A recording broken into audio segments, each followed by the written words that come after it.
A plus B, C, métaphore, grammaire, W, fauteuil, oxymore, Sache que ça se cache et cache que ça ne se sache. Y et Z. Avez-vous remarqué qu'en français, l'adjectif dernier est ambigu?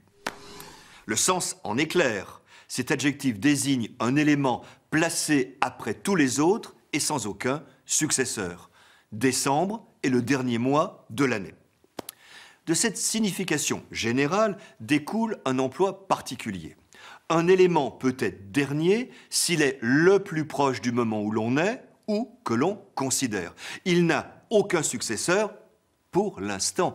Dans cet emploi, dernier est synonyme de récent. On parlera de jeudi dernier, de la dernière guerre, de s'habiller à la dernière mode, c'est-à-dire à la mode la plus récente.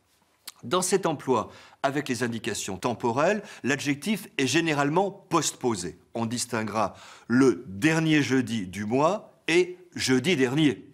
Mais, par ailleurs, cet adjectif est très souvent en situation équivoque. Le dernier train peut signifier qu'il n'y en aura pas d'autre.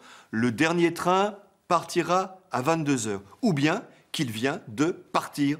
Le dernier train est parti à 22 heures, mais fort heureusement, il y en a un autre à 23h30. On peut jouer d'une telle équivoque.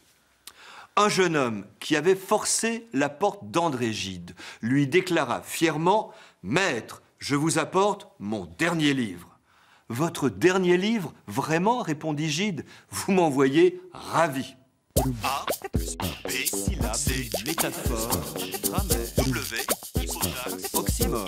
Y et Z.